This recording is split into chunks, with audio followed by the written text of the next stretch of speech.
A human being. Are you also a Browns fan? Well, if you said yes to both of those things, and there's a good chance you're probably a little tired of our local Cleveland Brown sports media. Same old thing, day after day, night after night. It's time to hang the cleats up. It's time to pass the torch. If you're looking for something fun, something fresh, something where four people literally smack themselves in the face over and over with hot take after hot take, then my boys at Down with the Browns is where you want to be. It's just good for your soul. Available on Apple Podcast, YouTube, and Twitter. Getting down with the Browns.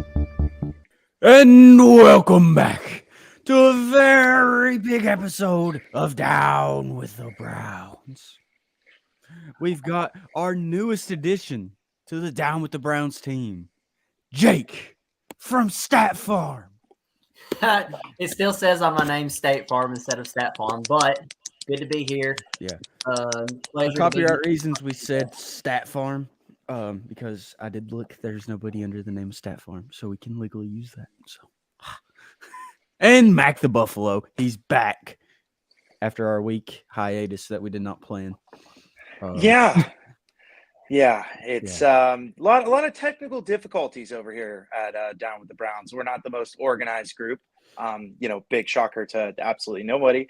But that's why we brought Jake in to help us kind of clean up some of the stuff, help us out with our social media accounts here. So, big thanks and big welcome to Jake. Appreciate it, guys. Yeah. And if you don't already, go follow him. It's Jake _from_stat_farm. It'll probably pop up right off the rip. But yeah, go give him a follow. And just go show him some love because he is the newest addition to the team. Manny is in the lab right now, getting stuff cooked up for next week. The Browns hype, the new dog came out, so he's cooking up some stuff for next week. Zach, he's always creating stuff, just how it be. So you got us three tonight. And we're in the off season. A lot of stuff's going on. Well, not really a lot, but we got football going on a little bit. Some OTAs. Yep. I mean, Deshaun looking locked in. Gotta love that. Yeah, it's really cool. And a really good sign. What's up, Drew? Drew. Really good sign to see a very pro offense OTAs in the NFL.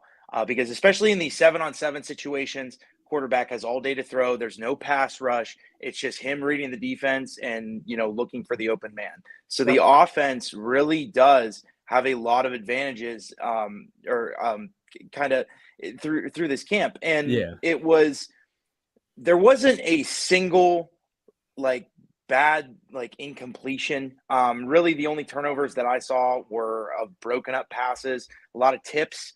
And the one thing also encouraging, watching these 7-on-7 videos is that if you really pay attention, you can hear Jim Schwartz absolutely lose it on the defensive end, getting after some of these guys. And it's really cool to see. Now, granted, does that always translate into good defense? Not always.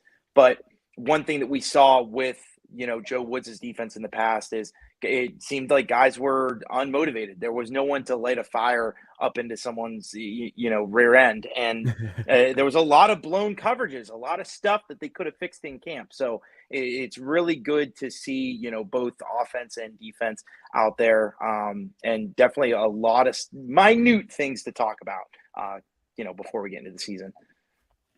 Yeah.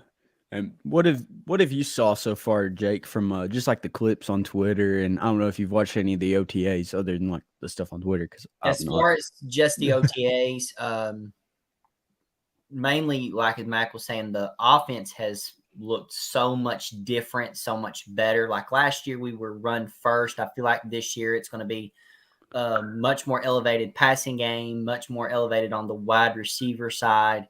Although you will see Chubb be Chubb, but the offense I feel like is going to be a lot better. And of course, the defense, there's going to be a lot more accountability on the defensive side, something that we lacked a lot of last year. And I think that will change moving forward. especially with Schwartz at the handle at DC.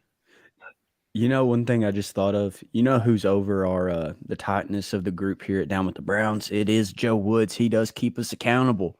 That's why we're so lackadaisical on our start times and if we actually have the episode. So props to you, Joe. Thank you for all you do here at Down with the Browns. It was really cool though. Hearing not only Jim Schwartz, talk about all these players, but as well as to hear the players talk about him. Yeah. Right? It's just really interesting to see the change in narrative almost with a lot of players. Like a big thing was, again, the accountability with Denzel Ward. After the Jets game, he kind of said some things out there. Fast forward a couple months, now they have Jim Schwartz, and he's talking about accountability. Greg Newsome, a guy that, we heard whisper some complaints, playing slot corner. Months later, he's on the train. He's ready to go. He's ready to be put wherever, wherever the coaches are going to put him here. Yeah. And Jim Schwartz touched on it as well. That we're looking to use guys' best skill set, and it's for the better of the team. So it's now gone past the point in Kevin's tenure where he has to worry about. We'll get to that later, Drew. Yeah, we'll get to that later. Absolutely. But it's really like it's come to the point, and let me know how you guys feel about this. So when Kevin first came in, it was all about getting a coach that was not only organized, but more of a player's coach, like less kind of, more analytical, but also more on the player side of things rather than being kind of the old school disciplinary. Yeah. Right. But as time went on, you saw what happened in the special teams room and then in the defense, with being one of those like, more but you get what I'm saying here. They're turning the corner. And it's more about holding people accountable, and it's what's best for the team, not just, being the yes man. Here's another thing to look at it. It's like when if you take it out of sports, you look at it like just an everyday job. Mm-hmm. When you've got just somebody you don't like working for, you're going to hate your job. Like you just don't want to go. Like, it don't matter the amount of money. If you work for somebody like you just don't like, you're not going to want to go. But if you get the right people in there that like want you to learn, want to make you grow, like want everybody to, bond, it's easier to go to work like that. Absolutely. Like when you're in a good environment. So that's just another way to look at it. Yeah. And that's the reason why the dynamic of this team will change in the future, or in this upcoming season. You'll see more chemistry, not necessarily in the backfield, but as far as the team as a whole, I feel like, and that's going to be because of the coaching staff. And of course, I feel like most people in that coaching staff feel like they are getting closer to the hot seat with the last 2 years that have taken place. Being 8-9 2 years ago, 7-10 last year. I think some of them feel like, hey, if we don't at least get a winning season, go to the playoffs, we are done for. Because there's no excuses, truthfully. Yeah, exactly. And, I think some of these signings go under the radar too, like Ronnie McLeod. I mean, a lot of people are starting to hop up Juan Thornhill, which was an excellent signing. And then just like the Zadarius Smith pickup, like I think all these pickups are bigger than a lot of people think. Like, I mean, the Zadarius Smith one's getting some hype around the league because, I mean, Zadarius has that dog in him. But like these guys that have been there, done that thing, like coming in. And another one, Marquise Goodwin, like these guys that have done it. And they've been in the league for a while, so they know how to get everybody kind of gelled in, like that vet experience that we really didn't have that like last year, because it felt like a lot of our guys on defense we had drafted. I mean, I hate to say that, but like you need that vet like presence. Like Ronnie McLeod, what is he in his 13th year or something like that? He's like 32. Yeah, Juan Thornhill, 2 Super Bowls. So I mean, they've got that playoff experience. Oh, and they both have Super Bowl rings. One, Ronnie McLeod actually has one with Jim Schwartz. Yeah. So, and I mean, like, when you have guys that have been to the Super Bowl, that rubs off because they're like, okay, I've got the hardware. I want some more of it, and let's get you guys some too. Like, it's just like one of them things. It just kind of spreads. It's, as Jarvis Landry says, it's contagious. Yeah, and I think also it's, and I feel like I'm almost repeating myself because I feel like I've mentioned it at times before, but Deshaun Watson, not just from like 7-on-7s and like what he has put on tape in practice, so to speak, but just his demeanor. It's just, he feels, now granted, I could be completely like way off here, but it just seems that like last year he knew that he wasn't going to be in the building for a strong majority of the season. So it's almost like he felt he couldn't fully take the reins when he walked in the building. But Yeah. it's just, he's owned the moment on offense, and it's been firing on all cylinders. And for this team, that was one of the most important things, is that they really have to get this passing game going. It's great, to have a running game and then run play action off of it, but you're not going to win a Super Bowl that way. You got to be able to pass, and they have all the weapons to do that. They finally have the field stretchers. They have Elijah Moore, which, by the way, whoever's on the media team over there at the Cleveland Browns that tweets out all these videos, give us more Elijah Moore footage, please, for the love of God. I cannot get enough of it. And it's not just because of the cool toe taps that he's doing to stay in bounds, but also where they're putting him on the formation. I tweeted this out a couple days ago, but him lining up in the backfield, him jet motioning, whether it's orbit, which is basically him going behind the QB when he's motioning, Kevin's going to put him around the ball a lot. And that is very encouraging to see, especially for a quarterback that led the league in holding onto the ball. He wants to get the ball out of Deshaun Watson's hands. You have Goodwin, you have Moore, guys that can get yards after the catch. And it's going to be really huge. Jeff Lloyd tweeted out that he's very confident that Elijah Moore will lead the team in receptions. And Elijah Moore is going to get the targets. Absolutely. Especially when you have a guy that you can just dump off to and just watch him go. Like, that's the perfect kind of thing. And that's what the Browns didn't have in the past, right? They didn't have that guy that could get open so quickly and take the ball. It's when you have an extension of the run game and you have the ability to get the ball out without handing it off, it's huge. I mean, the Chiefs got away with not having a run game for a majority of their seasons because of this, so it's awesome to see. And like, I'm buying all of the Elijah Moore hype. Absolutely. I am too, man. Like, I just seen him in camp, man. It's just like, okay, because I kind of had my concerns. I'm not gonna lie. I was buying into the hype at first, and then I kind of settled back. I was just like, like, I don't know, because like, I mean, you've always heard like it's all about situation. It's all about situation, but I mean, the stats really aren't there. And then you start seeing the camp stuff, man. He's out there snagging stuff one-handed, double coverage. And you're like, and then I started thinking about the Ole Miss stuff because he had that dog in him there. And I was like, okay, yeah, I think we just got to steal, because like, what did we move back, like 30 picks to get him? Mm-hmm. Yeah. And you say the stats aren't there, but they are there. You just got to dig a little bit. Well, I mean, like, just like glance at him. You're overall, just like you just look at him. You're not like, okay, this guy could come in and just change the whole dynamic of the offense. It's like it would be more like got like DeAndre Hopkins. Let's just say that. Like, if we got him, like, you would be like, okay, we're getting a game changer. Like when we got Odell, like that, that type of like, okay, yeah, we've got our guy, we've got the game changer. He's going to set the tone. But like, you start watching Elijah Moore, and him and Watson are starting to get that connection down. This is true.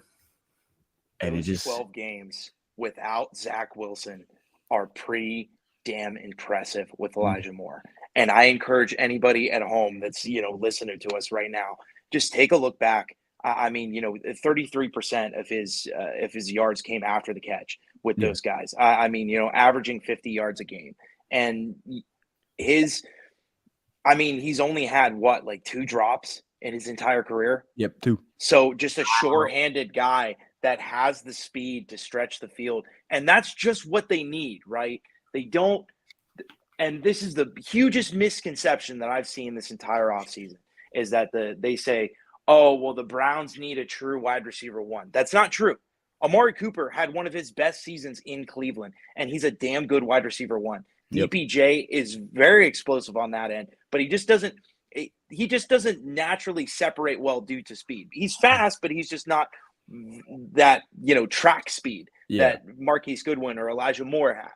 So, to be able to stretch the field and open up passing lanes as well as the running game. I mean, Jake touched on it. We're still going to see Nick Chubb do his thing. And honestly, he's going to have his most efficient season as a runner because he's going to be facing lighter boxes. Teams cannot play this passing attack with one high safety. Mm-hmm. I mean, technically you can, but they're going to give up a lot. Yeah. So it's going to be great to see. And that's going to take away from the predictability of our playbook. That's been a little bit of an issue within the last not necessarily in the playoff year, but the last 2 years. Almost everybody knew when Kareem got the ball, it was going to be some type of pass or, almost everybody knew what was going to happen every single down because it was just so predictable. So, yeah, like you go back to the 2021 year when Baker got hurt. It was just like after I want to say the Cardinals game was when their offense became more predictable. Like when body was like disoriented there. After that, it was just like you knew the playbook like right off the rip. Like you knew what was going to happen. And then the first couple games with Jacoby, like Jacoby did well, not knocking on him, but you kind of knew. And then Deshaun just trying to get him into the offense. But now it's like we've been talking about this for so many years, and I think this is finally the year that it actually happens. It's just like we've been talking about how dynamic it is. How are you going to stop Nick Chubb? Going back a couple years ago, Nick Chubb, Baker Mayfield, OBJ, Jarvis Landry. How are you going to stop it? But now we've actually got the guys. You're just like, okay, yeah, we've got our guys in there. Like it's actually going to be hard to stop because like Deshaun's getting more confident. Like you can tell in his just the way he's reacting after he dimes up a ball like 50 yards downfield. You'll see him with the arrow celebration. He'll be doing the little thing under his nose pointing. And it's just like, dude, it's like Cleveland's finally got some swagger to him, and it's not bad swagger. It's true. But still talking about OTAs, and I don't know if we've actually touched on this exactly, but like who is like one player, not like a Deshaun or a Nick Chubb type player, but who's like one guy that's really stood out to you in OTAs so far? I'll go first. Donovan Peoples-Jones, really. Once again, he's going to take a bigger step. And it's crazy to see this guy. They drafted in the 6th round. One of his first games he plays, he catches a game-winning touchdown pass.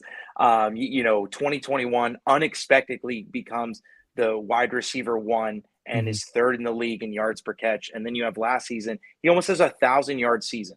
And the people for sleeping on DPJ, keep in mind a couple of things. Number one, who had the highest catch percentage on this team during Watson's 6-game span? Donovan Peoples-Jones. And it's clear to anybody that watches these OTAs, it's been him and Elijah Moore in terms of the chemistry. Like, it's just who naturally, they feel comfortable with. Now, is Donovan Peoples-Jones the best separator when it comes to route running? Probably not. But just because of his size and his speed and his ability to just go up and get the football, he had the same amount of 20-plus yard plays as Jamar Chase and T. Higgins. Jamar Chase had 38 more targets. T. Higgins had 13. Same amount of plays. Same amount of down-the-field plays. And I cannot stretch this enough. Donovan Peoples-Jones is your future wide receiver one. I understand that people are going to see this and think, Donovan Peoples-Jones, Browns aren't going to pay him. Browns aren't going to pay him. They're going to pay him. I can guarantee you. I will. Yeah. You know what? If the Browns don't pay DPJ, I will shotgun 3 bangs in a row on the show. No, Mac. That's crazy for me. Do 3 Red Bulls. I'll do it. Trust me. I'll Red do Bulls. it. Yeah. Red Bull? Okay. All right, fine. But it's just, he's came in here and he's worked his tail off the second that he got drafted. He's done everything the team has asked him and more, and he's going to take an even bigger leap And I'm telling you, buy the Donovan Peoples-Jones stock, please. Like, don't be that guy that's going to look stupid at the end of the season. You know, buy in the hype, please. It's all there right out in front of you. Like, Well, another thing that can make you even buy into that hop more is if, like, next year, we all kind of see the writing on the wall. We kind of saw this same writing on the wall with Kareem Hunt last year, like Amari Cooper. A lot of us think that this is Amari's last year in Cleveland. I don't want it to be, but it's looking that way. And then you've got Cedric Tillman that can play that number 2. Because I mean, Elijah Moore, he'll probably be listed as the number 2, but he's gonna be in the slot a lot. yeah. He'll be that guy that goes over in the middle. I mean, he'll go deep. I mean, there's different alignments, but Cedric Tillman moving up, he's a big body. He'll take some distraction off DPJ a little bit. So I think Cedric will be pretty good too. But going back, all right, Jake, who's been that guy, like not like the top tier guy, that has really stood out to you in OTA so far? Is Juwan Thornhill a answer or possible answer? Yeah, for sure. Yeah. For sure. Juwan Thornhill would probably have to pick, not necessarily just because of the stats, although the stats are there, everything he's done with Super Bowls in Kansas City. We need a leader on that defense, kind of other than my Yeah. leader of the team. But you kind of need a leader in the secondary in a sense. I feel like Denzel Ward is still maturing personally. Grant Delpit is still young. A lot of those guys on the secondary are still young. We need somebody that can kind of, in a sense, coach the secondary, not necessarily coach. I'm using the wrong word, but, lead them, direct them in the right way. I don't feel like we've had that secondary leader, and Juwan Thornhill is going to be that guy. And he doesn't have to be that guy because we've got a pretty solid secondary as is. And, of course, Rodney McLeod, of course, he would be a leader as well. But, of course, Juwan Thornhill has, I feel like, more of the talent on his side. So that's why I would say Juwan. Yeah, that's a solid pick. I'm not going to lie. I didn't even think of that one because I've been thinking about offense. But mine is Marquise Goodwin. The dude is a dog. He's like, what is he, like 31 and still runs faster than Usain Bolt on crack?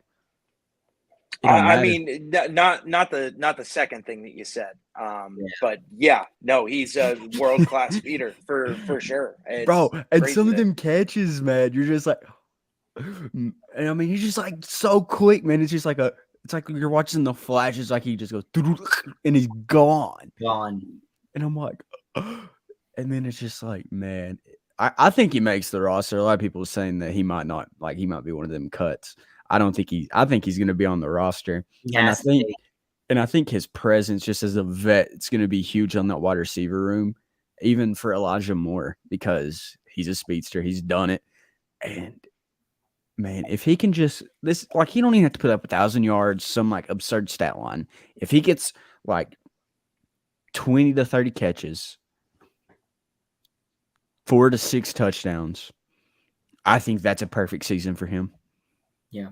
Because like at his role, we don't need him to be that big 1,000-yard receiver, 10 touchdowns. Like all we need is a guy that can go up the field, take the safeties off of Amari Cooper, Elijah Moore, and DPJ, open the field more because that's going to cause, like you said, the safeties. You're going to have to play a deep safety. You're going to have to play 2 or 3 deep safeties now. You're going to have to play deeper because you're going to have to keep up with Marquise Goodwin flying down the field. And if he's wide open, I mean, cook him. Yeah. I mean, he's just got to catch the 2 or 3 shots that he's going to get per game. Exactly. It's kind of like Kevin the will 18 scheme season. it up. Like the 18 season, like Rashad Perriman. Yeah. Same role. Just throw him in that role. Let him go down there and catch some touchdowns, get some yards. Like, you don't even have to have a crazy stat line, man. Just give him 2 or 3 shots a game downfield, and then he's good. I mean, if he averages the 16 yards per catch that he's averaged his entire career, that's a win. Oh, that's a win. For sure. And then you could do some like crazy, like, because Kevin likes some crazy schematics. Like you do like the reverse sweeps with him. Because I mean, he's fast enough to cook anybody. So I mean, you could do some of them crazy plays like that. Yeah, and he's he's definitely had experience with the jet sweeps in terms of statistically rushing the football. And Marquise Goodwin, he's been around the league for a while as that kind of guy where, like flat stats, not so great, but efficiency wise. And that's what Kevin wants to do. And, not a lot of people get that. Everybody wants to see the 1,300 yard season. But if you have a guy that's catching, 16 yards a pass, like that's great. If you just have a guy that's like Marquise Goodwin, that's average 4 yards of yards after catch the past 2 seasons. Just efficiency wise, if they just have that happen, they'll be perfectly fine. Go look at how effective that Seattle Seahawks offense was last year. Yeah. That's all you got to look at, man. Because, he wasn't the number 1. He wasn't the number 2. And he was still putting up stats. You get that same effectiveness out of him in Cleveland. We're talking AFC. I think we're talking AFC championship. Or not championship. AFC North champions. Because if you're getting that kind of... Yeah. If you're getting that production out of them, that means everybody else is eating too. Yeah. Yeah. It's crazy. For sure. Hold on. Do you hear that? You hear that? Do you hear that? Oh, man. It's stampeding like crazy. It's what the Buffalo herd. I'd rather rewatch the Browns 2021 season than pay a $30 cover charge for a country bar. This is Mac with the Buffalo Herd. We welcome you in with real news to start our show, as Cleveland Fox 8 reported last Wednesday that no repairs were made to the Browns Stadium in the past year, despite Cleveland City Council approving $10.5 million for emergency and capital repairs. These repairs included fixing concrete structures, the stadium's heating system, as well as many other things. In response to these findings, the Haslams reached out to say that the repair projects are very real, just as real as Flying J fuel vouchers. In other news across the nation, many cities in the Northeast are experiencing an air quality issue as Canadian wildfires have covered a lot of major cities in a smoky haze. It's not all bad for some places like New York City, as the haze is so thick, it covers up the egregious amount of trash and homelessness from the housing crisis. Turns out, once again, a rainy day in Cleveland is much better than any day in New York. Lastly, Western Pennsylvania has seen an uptick of schizophrenia sweeping the region, as studies show in a recent poll, a strong majority of Steeler fans believe Kenny Pickett is the franchise QB of the future. Those in the control sample were even shown that Pickett's backup, Mitch Trubisky, had a better completion percentage, passer rating, and QBR last season. Yet they still voted Pickett as the franchise guy. Authorities are suspecting the breweries of Icy Light and Yingling as the culprit, but the investigation is still open. This is Mac with the Buffalo Herd. That was a good one. That was good. Oh yeah, I took some shots. I saw the shots. You didn't take some shots. You loaded the thing up and just held down the trigger. I don't know what is more infuriating. New York people running their mouths about Cleveland, or just the delusional Steelers hype. I would say that Cleveland rents in their head, but they can't afford that after paying for their $5,000 a month cardboard box. Yeah, and it's the funny thing is that the jokes aren't even like hyperboles at this point. I mean, everybody has seen the TikToks, just like come with me to my New York City apartment, and it's just like 1/4 of an RV. And like everything's built vertically, and you have to share a bathroom. It's a shower. Like 9 strangers. Yeah, this is my apartment. It's a 2x4. Wow. Like not even like a 2x4 room. It's an actual 2x4. Oh yeah. Anyways, going back to football. There's been some like really good players released here in the past few weeks. I mean, we talked about them on our last episode. DeAndre Hopkins, another one last week. Not really a shock, but Dalvin Cook. And now another one, James Robinson. I mean, it's starting to look like people aren't wanting to pay running backs to me. And it's like, because like Dalvin Cook, like they couldn't even trade Dalvin Cook. That's why they had to release him. And Dalvin Cook's a really good running back. Like I would say top 5, right? I mean, in terms of rushing and receiving, I mean, 4 straight 1,000-yard seasons, Yeah. 1,300 scrimmage yards. And the crazy part about it is that there's no real lower body tear. A lot of people want to say that Dalvin Cook's injury prone. You can't really label him as injury prone, considering the fact that he's had 2 torn labrums and literally still plays.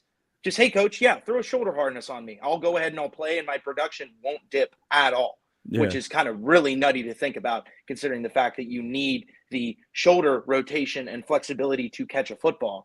But somehow he's still out there. I mean, his very last play was what? A 40, 50-yard receiving touchdown? Mm-hmm. His last play for the Vikings? For some, I think it's more of an overcorrection on the league. And, could I possibly get cooked for this take in, a year or two? Maybe. But think about it. The truth always lies somewhere in the middle, right? Mm-hmm. There's people on one side that kind of favor what I say. You still need a running game, which you do. Mm-hmm. But, you can't base your whole offense about running the football. You have to be able to spread it out downfield. You have to be able to get it out of your hands, and outside of a handoff. But there's also the other side that say running backs don't matter. You can do it with a committee and get away with it. You don't have to pay guys anything. Well, not necessarily true. I think a lot of guys luck out with rookie contracts across the league. But Titans wouldn't be anything without Derrick Henry, and they know that. That's why they haven't gotten rid of Derrick Henry yet. The reason why Minnesota allowed Dalvin Cook to leave is because Ian Matson, they lucked out. They lucked out with Ian Matson. I'm sorry. They really did. He's a pretty good guy. James Robinson was another guy close to 1,000 yards his rookie year. But the reason why he got booted was because of Travis Etienne. Yep. Chiefs lucked out with Isaiah Pacheco. But look at the Bills, right? They've tried how many running backs in the past 2 years, and they still don't have a running game. So, I think it's just an overcorrection by the league, just thinking that running back is the position to where they can afford to cut some corners. But you look at teams to your point, like the people talking about by committee, like you go back and look at the Niners, they went out and got a running back, and look how efficient that run game and the receiving game is now because of CMC. You get a top tier guy in there, your offense is going to look good. Yeah. So. Yeah. And it's like you still need to be able to marry the running game and the passing game. And for your play action to work and for you to open up some spots downfield and to bring a safety down, you got to be able to run the football, and you got to have some kind of threat somewhere. But looking at Dalvin Cook, I think he's going to get signed before DeAndre Hopkins. I really do. Now, hot take. I'd rather have Dalvin Cook than DeAndre Hopkins. Number one, because of DPJ. And number two, Hopkins' injury history. I'd rather take Dalvin Cook, a guy that's just had a couple, labrum tears and just played with cuffs on, rather than DeAndre Hopkins. Part of the reason why we're still on Hopkins' watch is, one, he's looking for somebody around $15 million a year, and two, teams have to host this guy. Teams have to make sure that this guy is healthy, because the whole reason why DeAndre Hopkins got in this whole mess with his suspension is because he was using PEDs to recover from his MCL tear in 2021. The same knee that gave him cause of trouble for the last 2 games. He had a knee flare up. Now there are reports saying that he just sat out because he was frustrated, but why wouldn't they just not have him active? Why'd they put him on the injury list? Because, for the last 2 weeks of the season, it was a knee flare up. So, they gotta see if he's healthy. And, the Browns, as much as I sit here and I've always preached Jerome Ford, he's great. We need to see what he was, but there is a chance that he might not work out. He has not shown it on tape yet that he can be a receiving back. So if Dalvin Cook only wants kind of like $7 or $8 million a year, and the Browns have that range to spend on the running back position. Now, is it a little bit much of an overspend? Yes, but statistically over the past 4 seasons, Dalvin Cook has been a better receiver than Kareem Hunt. Mhm. Well, and another thing you can play on getting another running back over a receiver is what happens if Nick Chubb goes down. Do you really want to put all that faith in running back one to be your second-year guy who really, let's be honest, Jerome Ford hasn't played enough to be running back one? Like, that's going back to the 2021 season. That'd be the same thing as throwing DPJ in as wide receiver one. Yeah. Yes. So, absolutely. And this team doesn't have that Dearness Johnson anymore. Yeah. It would be a completely different situation, if Slow Grind was still here, because we saw, a couple games where he was the lead back and he was still finding holes. So, I do think that at some point they're going to bring some guy in just for that exact reason, because they got to have a backup plan and they can't put it all on the shoulders of Jerome Ford. Yeah. So how about you, Jake? As far as Dalvin Cook goes, the only issue that I have with if we were to somehow try to go after him and he somehow becomes a Brown, I don't really want to see this issue of, well, Dalvin's not getting enough touches. Nick Chubb's not getting enough touches, because we did have that kind of rift with Chubb and Hunt, and people were saying, well, Hunt needs more touches. And then the next game, Hunt got more touches, and then people were saying Chubb needs more touches. That would be a little bit of a rift, I feel like. Now with James Robinson, I would not think that to be the case, because everybody on planet Earth knows Nick Chubb is a better running back than James Robinson in every single category. So James Robinson would be your true running back too. And of course, it would be cheaper, I feel like. Yeah. So overall, he would be the more sensible pick than Dalvin Cook. Now, of course, I'm not going to be mad if we get Dalvin Cook. Yeah, for sure. Yeah, you definitely make a lot of sense there. James Robinson, I just kind of feel like he's just been buried in the NFL, really. Of course, that he's not going to get the touches that Breece Hall was getting, in New York. The second that he showed that he could play in Jacksonville, they drafted Travis Etienne with that first round pick that they had, that extra one, because they had 2 that year. So he's it an was undrafted guy, wasn't he? Yeah. Well, he was either he was a late, like a 7th round or something. But his rookie season was just crazy, and his yards after contact. And I mean, you can hand this guy the ball and just watch him work. So I would personally love that pick. I actually being all pro Dalvin Cook, I was doing this all within mind of, there weren't really any cheaper options that made sense, because really looking at it, I agree with you, Jake. James Robinson really makes a lot of sense here, and a lot more sense than Cook in terms of, salary. Yeah. And I agree with that move. That's actually the move I was going to say. Get James Robinson and then get one more defensive tackle, because Agreed. you can get James Robinson anywhere from about a 3 to a 5. And then you use the rest of that for another veteran defensive tackle to kind of I'm not going to say be the number 2, primary starter, but at first be the primary starter and then work his way out, because hopefully this guy can help mold kind of like a Malik Jackson, kind of like that type of signing, Yeah. Like a vet guy that can be that guy, but you can move everybody around. And right now, defensive tackle is the biggest need from top to bottom. If you list all of our needs, defensive tackle, I feel like is the biggest one.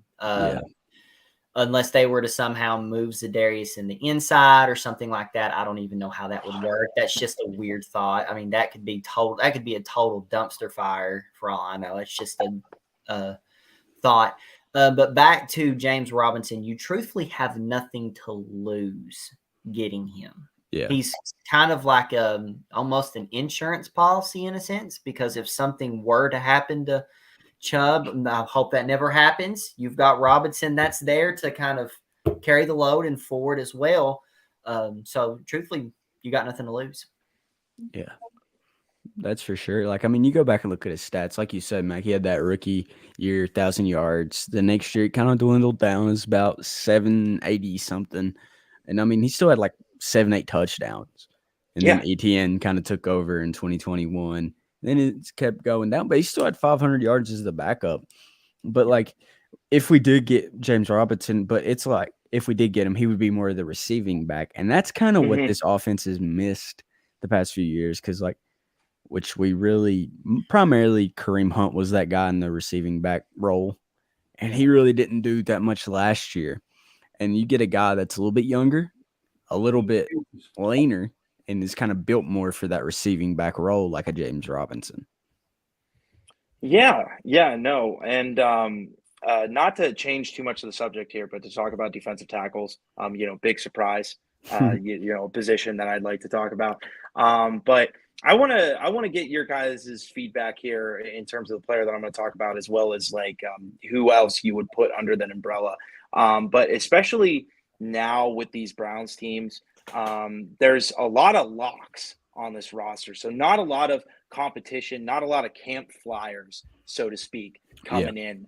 And I do really want to put Maurice Hurst under a microscope for a couple weeks in August and just see what he has, because they really kind of gave him a, hey, like you said, Jake, a nothing to lose situation, because there's no guaranteed money, and it's very little for a 1-year contract. But a guy that's just very athletic, and he's put some solid tape out there. And all you need, again, from this defensive tackle room, because as starters, like, not talking about putting Okoronkwo in there and then, you're running pretty much 3 defensive ends and a defensive tackle, but just looking at it, just zooming out here, you have Myles Garrett, Zadarius Smith, and Dalvin Tomlinson. So whoever that second defensive tackle is, the only thing that they're going to be asked to do is fire off the football and beat your man in front of you. You're not going to get really any double teams, because if any of those guys are double teamed on the inside, I just don't know how teams are going to scheme up, because usually you see, especially in a lot of like zone run concepts, or even in a gap scheme when you're blocking down, there's a lot of double teams interior wise, right? But it's just you're gonna have to double team Miles, and you're gonna have to double team Zadarius Smith, because he's literally almost in that same tier statistically. So these defensive tackles really won't have to do much. I know we said that last year, but we really mean it this year, because Clowney was. Well, here's the difference in Zadarius and Clowney. It's like Clowney was just here for a paycheck. Zadarius is here to play football. Like, that's the big thing about it, is like as soon as he got here, you can tell like he's competitive. Like, he's already like, him and Miles are already like chasing down like who's going to get more like sacks this year. Yeah. So that's going to be a fun little inter team competition, Yeah. And it's just the Maurice Hurst. I still can't get over the fact, 21 miles per hour at 6'2", 270. Bro, that's insane. Yeah. He's moving. Yeah. So, and it's just like, and he had a you saw it. Did you guys see that clip of the defensive line working? And it was just who was firing off the ball fastest. Yep. And of course, you had the infamous video of Miles and Z, but there was a video just of like guys lining up, and Maurice Hurst was the first guy off the ball. And I love that stuff, because like we haven't really seen a defensive tackle get in the backfield since Malik McDowell in 2021. Yeah. So we're looking for that penetrator at the defensive tackle position. On that note, the Browns also restructured 2 guys, one being Harrison Bryant and then the other being Jordan Elliott, which means it locks him into a spot. Yeah. Jordan Elliott on this team. So it's going to be interesting to see what he's at. Shout out to Matty G, by the way, for being super butthurt about Harrison Bryant being the tight end 3 this year. As soon as I saw that, man, I was like, he is punching air right now. And then he texted our group chat. He said, "Fireable offense." He That's a said, fireable offense. he said, now that I think about it, that's a fireable offense. And I started dying laughing. He said that might be If the you- worst move the Browns have ever made. Like, If we you're didn't worried about a draft tight end Justin 3, Gilbert. yeah. If you're worried about a tight end 3 and basically what's going to be an air raid offense, I don't know what to tell you. Which Like, I mean, that's crying over money that you don't have and you're not going to use. It just Yeah. doesn't make any sense. But, it did open up more cap. And I don't think they're done yet. I think that closer to actual training camp, you'll see. I think we bring in another defensive tackle. I may be totally wrong, but that'd be the smart move, bringing a vet. I think a guy like Al Woods, I think he's still available. I know he came in He for a is. visit not too long ago. Don't know how that went. I mean, he may just hate the city of Cleveland or they lowballed him. But, a guy like that, like a vet guy that can get in there and stop the run, because I really think that's going to be our big focal point this year, stopping the run, because, like, last year, it felt like we got ran all over every game, even by teams that, like, shouldn't have. Like the Falcons. They ran the ball, like, what, 13 straight times? Was Sorry. it 13? What? Say that again? The Falcons? Oh, what? Oh, the Falcons game was Yeah. absolutely horrid. I mean, there was 2 guys that was signed right off the practice squad that ran all over the Browns. I mean, Yep. I don't think We got ran over by a guy with the last name Alligator. That was Tyler Agier. I thought his name was But Alligator. yeah, no. It doesn't. Isn't it kind of spelled like alligator though? I not really. I mean, I guess We're calling him Alligator. Yeah, but Gator I don't. boy. So my point was, I don't even think they had Cordell Patterson that game. No. He was there, but like he got hurt. I think midway Yeah. through the game. Yeah. No, they did, and he got hurt in like the first or the second quarter. So it's they do need to stop this run. Absolutely. And they went out and they got a guy like Dalvin Tomlinson. So it's Okay. Okay. I just thought of this. What? Imagine we do get Dalvin Cook. Think of how many moves we've actually made for guys that have played for the Vikings. Oh, man. Be the third. A lot of one. ties. A lot of ties there, not just Yeah, Vince with Stefanski, Kwesi. but Kwesi, former VP general manager is now the GM of Minnesota. So, there's a lot of because what? It's Zadarius Smith, Dalvin Tomlinson, who else was on that Minnesota team? Mond. Kellen Mond. Yeah, it was in the building. I think that's it. One more. No, there there's is. another one. I think it was a Yeah. defensive guy, wasn't it? Might have. Might be. I might be wrong on that. We need Yeah, to but- make a like Joe Biden meme, like the thing where he shouts out Minnesota with the caption, "Who are we stealing players from?" And it's this video, Minnesota. That's what we Yeah, need. Minnesota.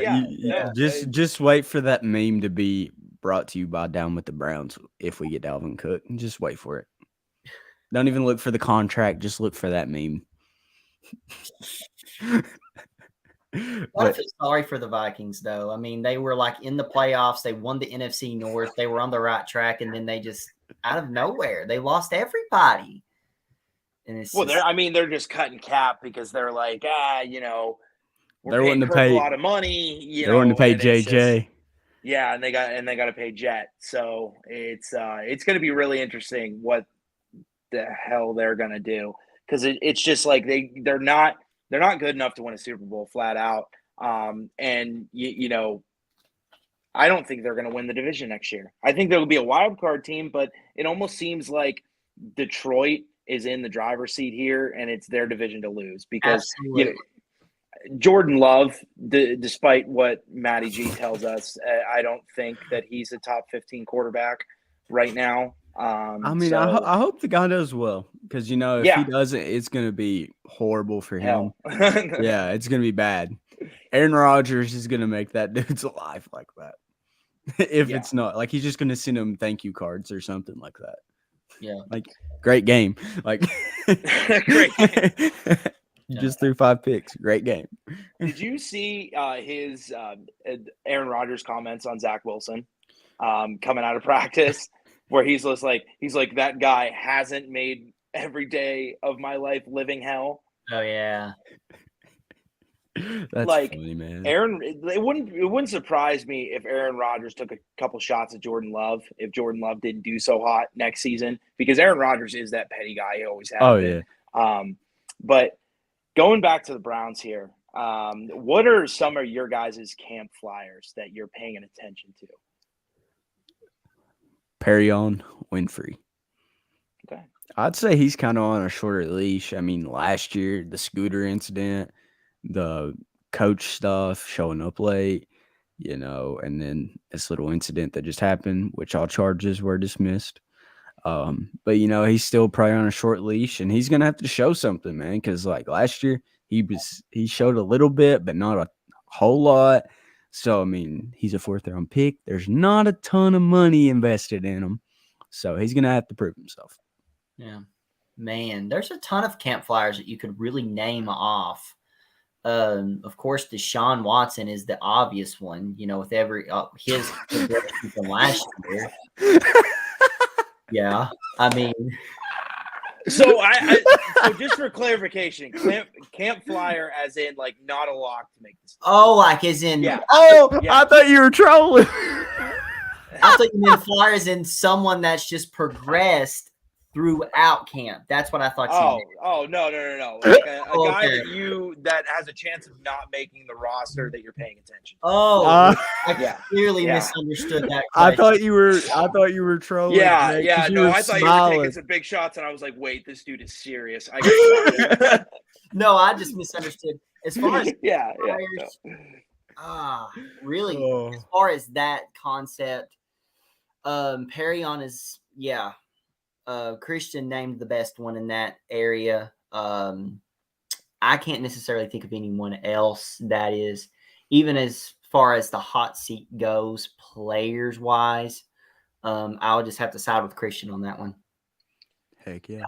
Yeah, and it was definitely a guy that we were all excited about last year. I personally was. I said that he would be a starter halfway through the season. He became a starter later in the season, and he played okay for a rookie. That was put a lot on his plate at defensive tackle, because you got to think at the end of the year, Jake _ wait, what is it? Hold on. What's his Twitter handle? It's Jake from Stat Farm with underscores in between each word. Okay, perfect. So yeah, but Perrion Winfrey towards the end of the season, the Browns didn't have that too, in terms of who was the second best guy on the defensive line, because you had that whole Clowney thing with him sitting out the second half of the Ravens game. The guy that they traded for, Chase Winovich, which granted, we traded Mac Wilson for him, so it's not like we gave up really anything. Buddy, But I don't wanna he hear was that. trusted. He Mac was trusted. Wilson would have changed the dynamic of this my football gosh. team last year. No, You he had would've posted 5-1 on another- the team. We're going to the Super Bowl. If you're an NFL What? player and you're posting What? photoshops of your muscles, I don't know what you're doing. I don't know what you're doing. I really Bro. don't. Okay, to this point, if Togiai is on the roster, I'm going to be infuriated. I will be. Yeah. I will Yeah. scratch agree. somebody's I agree. car, their tire. Yeah. It'll be clean off Yeah. their car because I'll rip it off. Same with Anthony Schwartz. No disrespect to 10. Oh Lord. He's the wide receiver number 1. Are you drinking that Corey Kool-Aid? Corey Kool-Aid. I'm Yeah. swimming in that Are you Kool-Aid. bro. are you drinking In that Schwartz Corey? we trust, baby. Oh gosh. He Shout reminds I'm out kidding. to one of my favorite people on Twitter, Corey. You know who you are, He's man. hilarious, Hilarious. Dude, The- he has the Bengals sarcasm has been unreal. Dude, he is like getting Bengals fans all tore up because he just keeps dropping like the 0 rings. Yeah. like and then they're all like, how many rings do you guys have? And then he's just like, we've got like 8. And like none of us care about the championship. We know we've never been to a Super Bowl. Like we know we're laughing stock, but just getting other teams like just mad is just hilarious. Oh, well, I mean, I had Pittsburgh Steeler fans in an absolute tizzy the past couple of days. Now, granted, I will say this.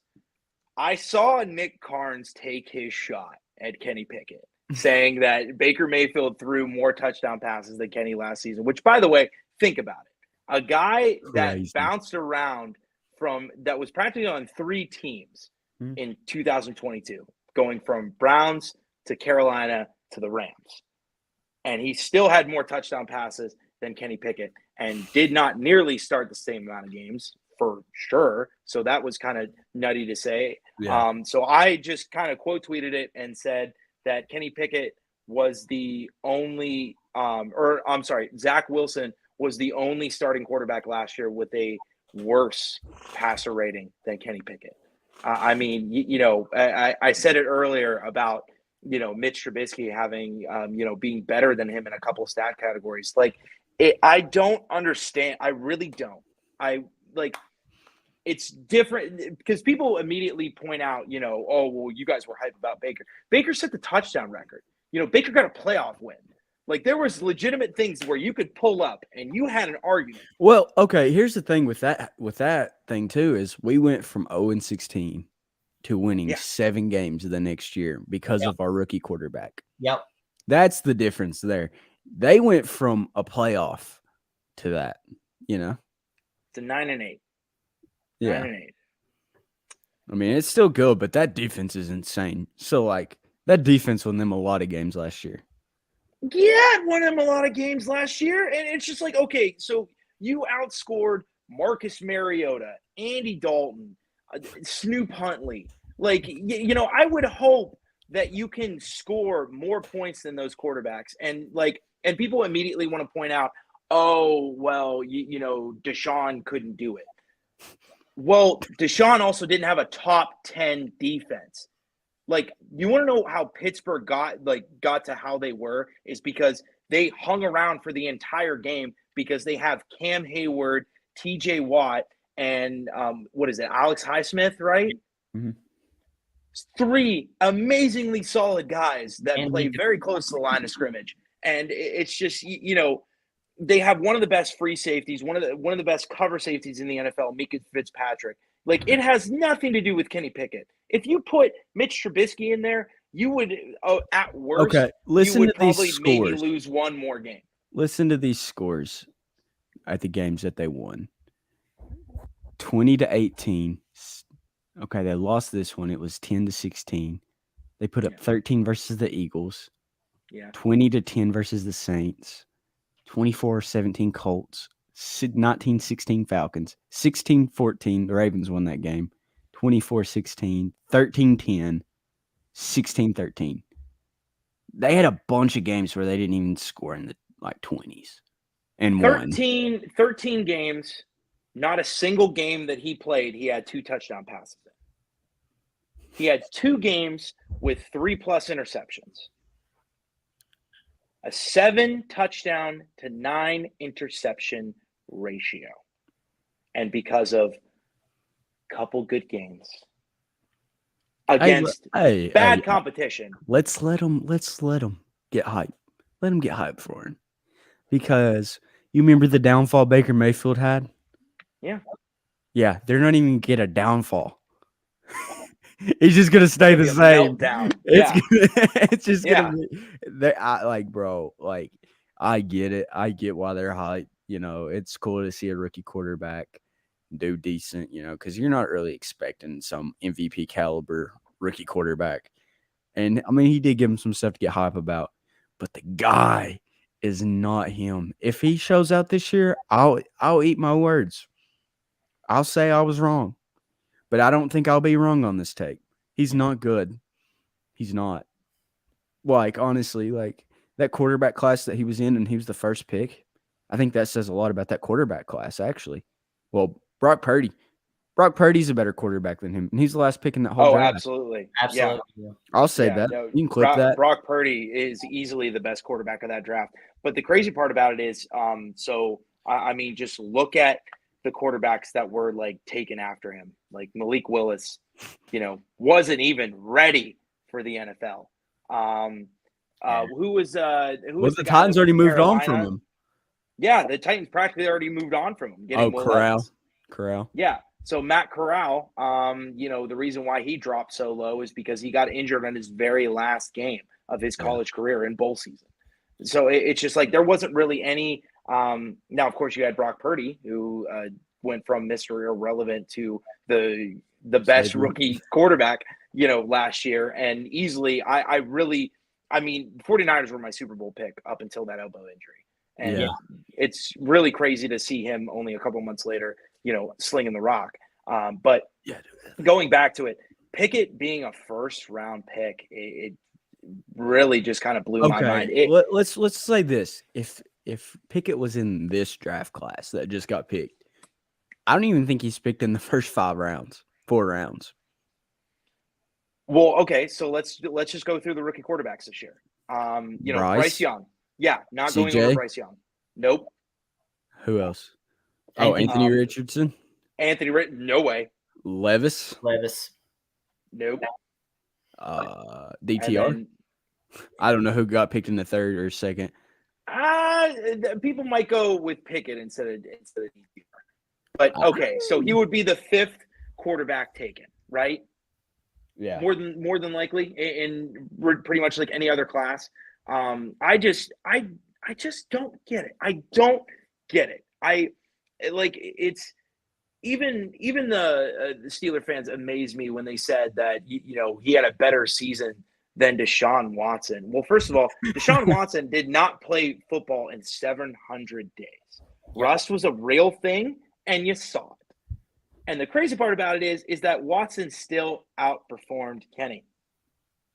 Okay. Still threw for more touchdowns. All right. Here's some stats for you. College.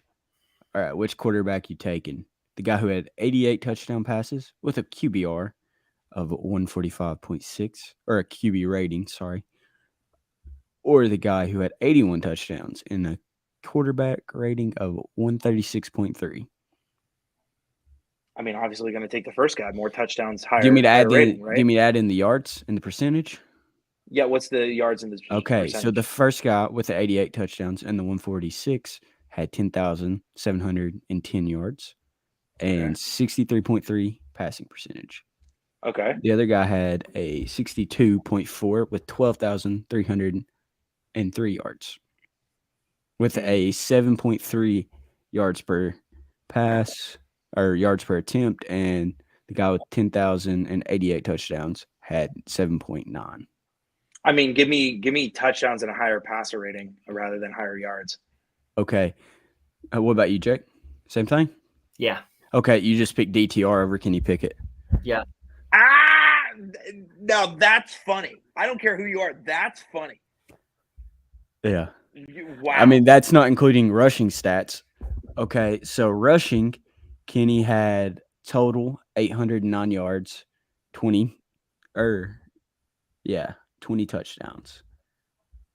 And then DTR had 28 touchdowns with 1,800 rushing yards. Mm-hmm. Wow. So, I mean, where it almost equals out rushing or yards. Well, but you forgot about the whole knee slide. You forgot about how the fact that he's from Pittsburgh and went to college in Pittsburgh. You forgot about how he shotgunned a beer. What? Shotgunned a beer at the Luke Combs concert. Talk to him. I mean, it should be a giant red flag when you see your quarterback in the middle of like fall wearing wide receiver gloves to throw. And it's not even a joke because like at first I was like, oh, QB with gloves, that's hilarious. And you've seen some QBs do it, especially in the winter. But usually quarterback gloves are different than wide receiver gloves, less sticky, right? Like it's an actual glove. No, Kenny Pickett straight up wears wide receiver gloves. Like you can see the shine on the inside of his palm. What do you do if they accidentally put stickum on the glove and he goes back to throw it and it just sticks? Like he throws it and it like sticks, it like just like doesn't come out. I'm surprised we haven't seen more fumbling problems with Kenny Pickett, if I'm being honest. True. I mean, the second that you get any bit of rain, a lot of their plays, it's like under center. It's not a lot of shotgun stuff. That's true. So once they start in that shotgun, you might see it a little bit more. Yeah. And I mean, guess who has the defense to excel when a team is heavy pass? Tillman's QB was Hendon Hooker at Hendon Tennessee. Hooker. Which, by the way, a healthy Hendon Hooker, Oh, Hendon I would Hooker. take him over. Yeah, I Jacob. forgot about Oh, him. absolutely. Dude, Yeah. Hendon Hooker. The Hate to Steelers should say. have got him. They should have. I mean, I'm glad they didn't, but Oh, they me should have too. got Hendon Hooker. Yeah, that'd have been a Where good did he end up second. going? Lions. Lions? Hot take. That's gonna Hot be interesting. take. I say in his second year, he's going to take the job from Goff. I believe so as well. I really do. Unless they do some like crazy trade and get some like other star quarterback or land Yeah. somebody in the draft somehow. Like, wait, how many year? Okay, never mind. I was going to say, do they have like another pick for the Stafford trade? But I guess that would be over with now. Yeah. First round pick wise. three first rounds. Oh, they traded 3? 20, I want to say it was 3. So it'd wasn't be it? 21, 22, and 22, 23. 23. I'm almost positive. So if the Rams do dog poop this year, Yeah. I'm gonna look that up actually. If they do, Well, as dog long poop as they this year- don't lose, like I mean, a pick in the first 32 is still pretty crazy, no matter like how bad the Rams will do next season. Which I don't think they'll be a giant contender. They still, in terms of wide receiving core, don't have much outside of Cooper Kupp. But speaking of offenses, and talking about the Steelers offense, I'm really excited to see this Browns defense when teams are in obvious pass situations. So here's can't wait. here's the Rams trade. It was Jared Goff plus a third in 2021, the first in 2022, second in 2022, first in 2023, second 2023, third in 2023. Those trades turned into I'm not even gonna try to pronounce that cornerback, but they took him in the third. Jamison Jeff Williams. Okuda. Huh? No, Jeff Okuda. that ain't who they took. Oh, what? They took him in the third round, not the third pick. Oh, in the third round. Yeah. Jamison Williams, Josh Pascal, Jameer Gibbs, Sam Laporta, and Broderick Martin. That's who they got for Matt Stafford. That's pretty. That's pretty good. haul. Yeah. Yeah. But yeah, if they were like to get another quarterback, then I'd say like Hendon Hooker wouldn't take that spot. But yeah, I think Hendon Hooker takes that job next year. But yeah. Going back to the obvious pass situation, Mac, I'm very interested to see that as well, because how many games were we in a position last year to where the opposing offense had to pass it and we thought we were in a good spot and they would just get 20 yards on us just like that because of the lack of chemistry, the lack of communication, and they made it look so easy. I don't think that's going to be the case this year with our secondary, with our DC. Yeah. It's going to be much different. When it comes to an obvious pass situation, I don't think they have a chance against us. Yeah. Like, I just love Jim Schwartz's, like, the way he coaches and his vibe. Like, I feel like Jim Schwartz wakes up, smokes a Marlboro, drinks a coffee, eats a little Davy cake, reads his paper, and then goes to work. In that order. I mean, absolutely. And he's an old school DC. He's not like, it's complete. And the reason why I absolutely loved the addition of Jim Schwartz is not just because he's going to do all the things that the Browns were terrible at last year. He's going to do all of them right. I mean, he's statistically had a great run defense almost anywhere that he's gone. But one thing that he's great on is he keeps his defense simple, and he runs a lot of cover 3 and a lot of man. Yeah. If you listen to his press conferences, one of the things he talked about was rushing 5 guys. He is not afraid to put these corners and these safeties man to man and have them lock these guys up and send pressure. Because and I believe that I speak for most Browns fans out there that were conscious during the 2022 season looking at this defense. 2 things. Number 1, they could not get to the quarterback. They had all day to throw unless Miles would be Miles. Yeah. And number 2, the flat was open with nobody within 5 or 6 yards of them. You're not going to have that in the cover 3. You're not going to have that when the defense is playing man.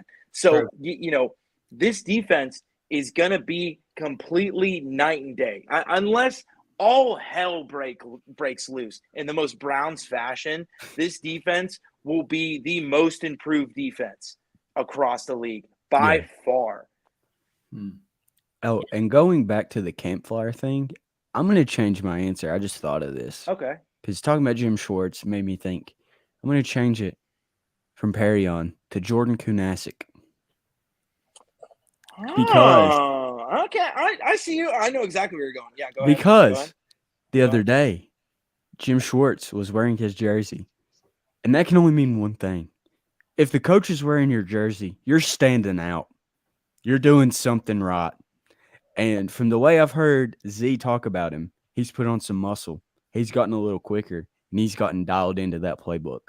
And I wouldn't be shocked if he's going to play a major role for us. Like I'm talking like a Joe Schobert type role.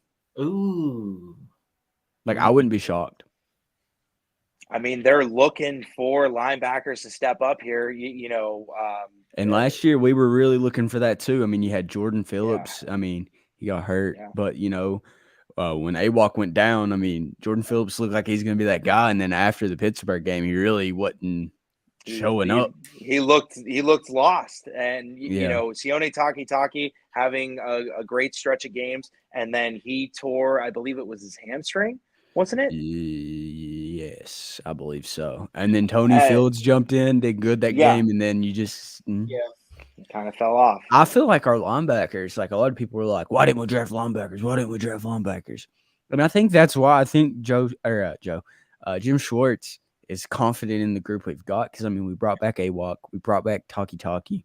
And, I mean, so you've got AWOC. Yeah. Excuse me. You got AWOC. I said Joe Schobert. JOK. Yeah. Taki. Jordan Kunasik. Phillips. Who am I missing? Tony Fields. And who else? I feel like we've got one more that's floating out there. I mean, Reggie Ragland. Did we bring him back? Yeah, he was very good at the very end of the year when our entire linebacker was he's got that old school linebacker DNA in him. Like he's big. We need that. Absolutely. And it's going to be interesting to see because, of course, everybody focused, including myself, focused on the defensive tackle position, how competitive that is. But the linebacking room is really going to be competitive as well because there's no guarantee that Jacob Phillips makes this team. There's no guarantee that Jordan Kunasik or Tony Fields makes this team. I mean, it's pretty much AWOC, Sione Taki, unless he's not ready to go, and then JOK. And those are the three main guys, and everybody else is going to kind of fill in. Reggie Ragland, another name out there. He's not a guarantee to make the team. He's not so great in coverage. Great against the run, but not so great in coverage. So it's going to be really interesting to see how everything shakes out. Yeah. And before we go, got one final question. Very important to the future of the Browns. What is your guys' favorite, like, sour candy? Or just like candy in general, but not chocolate. Can't be a chocolate. Okay, can't be chocolate. Can't be chocolate. Okay. I'm gonna go first. Let you guys ponder on it a little bit. I'm going with my favorite. Very clutch, very sugary. Gets me hyped. Don't matter what time of day it is. Don't matter how I'm feeling. Gets me hyped. Nerd clusters. Yeah. I figured you'd say that. Them are crack. So if you want my easy answer, Hairbro gummy bears. I accidentally was a little bit incoherent and accidentally ordered a 17-pack of 1-pound bags on Amazon. Completely forgot about it until the order arrived at my apartment, so that was fun. But I mean, like, still eating on them? Oh no! I mean, they were gone in like 3-4 days. But my girlfriend got me hooked on, which, by the way, have you guys ever heard of Trader Joe's? Apparently, like, that's a thing. I've never been inside of one. Don't know what it's all about. But I thought apparently they were a northern thing. Yeah. Well, like, apparently they're like the owner of Trader Joe's and the owner of Aldi's are apparently brothers. And it was originally Aldi's and they got split up. But anyway, Trader Joe's sells these like sour gummies, and they're Great just choices, MC. phenomenal. Apparently, they're like Scandinavian or like Swedish or something. I don't know. All I know is that they come in like fun like little like fish shapes, and they're absolutely amazing. And they come in like 2-pound bags, absolutely fantastic. Wait, what'd you say? Like what? What are they called? They're like either like Scandinavian or like Swedish. Swedish Like fish? sour gummy. No, not Swedish fish. Oh. Definitely. I've had Swedish fish. I know what Swedish fish is. No, but it's like an assortment of like different like flavors and everything. Sour gummies. But like super good, super good. If anybody ever goes out to Trader Joe's, look for their. I want to say it's Scandinavian. I could be wrong. I don't know. Yeah. All I know is that they're absolutely delicious. And I Jake, ate a you're whole not bag. you're not allowed to say Cheez-Its. I know you got into my Cheez-Its at church, and I don't appreciate it. I don't appreciate it. I hit it, by the way. Good. It's right. Well, I hit it. Okay. Yeah. So So tell me another time. Yeah. Well, I can't say Cheez-Its and I can't say chocolate because Chris eliminated both. Chocolate. Did you say chocolate? I would probably have to go with, if anything else, Swedish fish, because the only candy I actually do eat is chocolate ever. Chocolate. Preferably mint chocolate. I know people don't like it. Oh, Me. oh, we're clipping that. We're clipping that. Is mint chocolate an elite chocolate? I think so. I mean, if you like eating toothpaste. Whoa! Cool. Whoa! Hey, I whoa, like to whoa, brush whoa, my whoa. teeth too. Whoa, Like, okay. Let's what? be real. Okay. I think they're called Andes. Have you had those before? Andy? Oh, yeah, Like yeah, a yeah. Peppermint patty? Yeah. No. It's not really. It's like a little chocolate thing. Yeah. It does have Okay. chocolate. Okay. But they're like really small, and it's like, I don't know. But you put them in the freezer. Trust me on this. They're like $1 at the dollar store or anywhere, pretty much. Like just a Absolutely. small pack. You put them in the freezer. Don't let them get like hard, but like let them get a little bit of like a little cold, bro. This way to go. Because there's not a lot of mint in it, but there's a lot of chocolate, and it's just like really good. Yep. I will say that. You're deciphering it. Trust me, bro. I'm telling you. No, I mean I'm not deciphering it. I'm just kind of disappointed. I'm gonna be Well, honest. hey, let's be real, man. Let's be real. You weren't a fan of barbecue sauce. Ooh. And then I put you on that. I put you on some real barbecue sauce. I mean the Stubbs was pretty good. I told you. Trust me. It was pretty Trust me, man. You gotta have the right stuff. That's like buying a car, man. It's like going out and you buy like some ragged out car and be like, I hate cars. It's just because you not had the right car, you know? Ooh, not a bad idea. Yeah, but I mean, like if I'm going chocolate, it's peanut M&Ms all day. Every day. Yeah, that's clutch. Like I mean, it's just like you want to talk about crack, like, bro. Okay, go through a whole okay. bag, What? easy. Okay. Final question. What's your thoughts on Reese cups? They're okay. Okay. I mean, they're not great. Huh? They're okay. Have you ever put them in the freezer? Yeah, you got to put them in the freezer. Well, I put all my chocolate in the freezer. Oh yeah. Like, do you You like know. deep freeze it? No, I don't deep freeze it. I don't I even feel think like that you there's would. a thing of a deep. Do you mean like Like, do you let it like get, sub like, temperature? do you like let it get Or do you mean like where you have just to regular thaw it out? freezer? I'm talking like put it in the freezer for like an hour, pull it back out, and eat it. Yeah. No, I don't have to defrost my chocolate. Okay, I didn't know if you were like that or not. I feel like you would. Okay. I feel like you I put don't- your I don't know how toothpaste to in the take that. freezer. I don't. I keep it in the cabinet, but Okay. Ugh. What about Reese Pieces in the freezer? No. No? Reese Pieces belong in the trash. You know, Dude! after you buy Reese Pieces, like when the name just buy changes. peanut M&Ms. Listen, when the name changes, when it like they What do you mean? Reese's, like Reese or whatever you want to call it, like I don't know if what it's called, but Reese's Pieces belong in the trash. You open the container, pour it straight into the toilet or straight into a trash can because that's where it belongs. Come on, man. And that's a great way to finish the episode Drop of my board. Dan Follow us on Facebook, Twitter, Instagram, YouTube, and check out our merch. So Yeah. Yo. Go Brad. Brad.